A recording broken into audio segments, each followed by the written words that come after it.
Press the on-off button to power up the battery charger and analyzer. The power status light will light up. After powering the unit, the first screen that appears is the language selection. The default language is English. The unit will default to English each time it is powered down. Spanish and French are also available. Press the number 2 key for Spanish and the number 3 key for French. To continue in English, press 1. Press Menu to access the Functions menu. These options are factory set and do not need adjustment. For more information on these options, see the printed manual. Press the Go key to test and charge a battery. Make sure you wear your safety glasses and protective gloves before proceeding. Visually inspect the battery before placing it in the charging chamber. Remember, do not proceed if there is physical damage to the battery case or terminals, or if the battery appears to be frozen. Use a notepad to record the battery's rated CCA, which stands for cold cranking amps. You can find the CCA rating on the label on top of the battery. Some batteries use alternative ratings such as cranking amps, marine cranking amps, or reserve capacity. You can use one of these if CCA is not available. When you connect the clamps, make sure you connect the red clamp to the positive terminal and the black clamp to the negative terminal. Place the battery into the charging chamber. For side terminal batteries, use the side terminal adapters supplied with the one-step. Do not use a bolt or attempt to connect only one side of the jaw to the terminal. Do not start the test charge cycle if the door is open or if the door or latch is damaged. Close the door and press the Go key. Press Clear if the test must be stopped at any time. Do not remove the charging cables while the test charge cycle is in progress.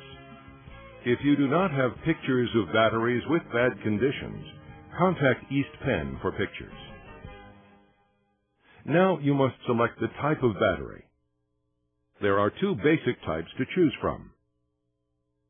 Press 2 if the battery is an AGM, gel cell, or Optima. These are identified by name on the battery label. Press 1 if the battery is not an AGM, gel cell, or Optima. These other flooded lead-acid batteries are the most common type you will test. You are now prompted to enter the CCA value that you wrote down earlier. Use the keypad to enter the CCA value. Press the down arrow key if you need to enter an alternative rating such as CA, MCA, or reserve capacity. Once you have entered the correct value, press Go to test the battery. The one-step tests the battery and determines its state of charge. This test takes just under a minute. A countdown timer shows the progress. If the battery is bad, the screen will indicate it should be replaced.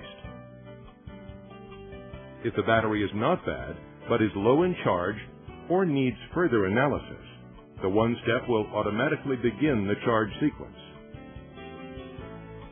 During the battery charge sequence, the charge status indicates the battery's level of discharge and the estimated charging time. For example, 100% discharge is completely dead and will take longer to charge. A battery that tests as good but is over 25% discharged indicates either a charging system problem or an excessive parasitic draw. These conditions should be discussed with the customer. The progress status light indicates that either the battery load test or charge process are taking place. Do not remove the battery during either of these cycles.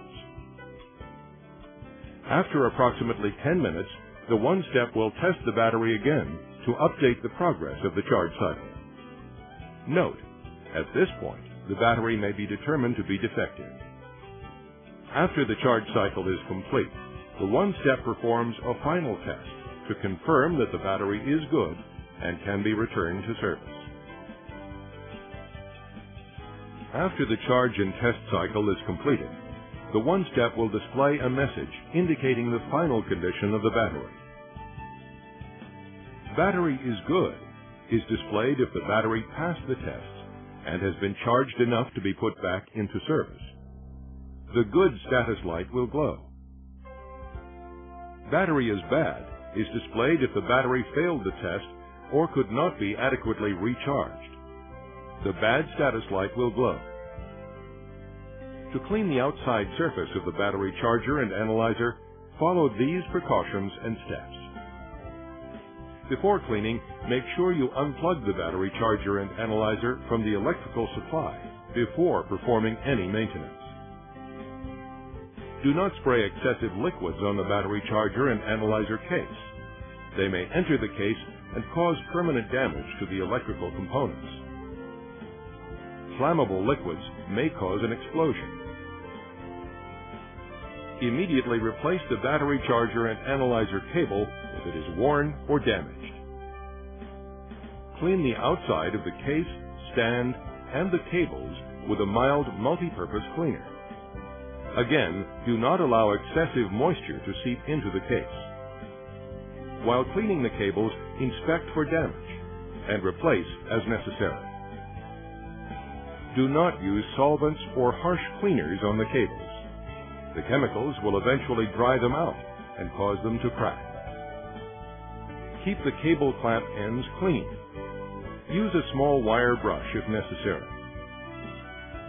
There are no user-serviceable components located on the inside of the tester. All servicing should be performed by qualified service personnel. Replacement and optional parts can be ordered directly from SPX. These include the charging cables, power cord, rubber mat, and charging chamber door and latch assembly. With proper care and maintenance, your one-step battery charger and analyzer will give you years of dependable service. If you have any questions on the operation of this product, please call 800-533-6127 or contact us at this address.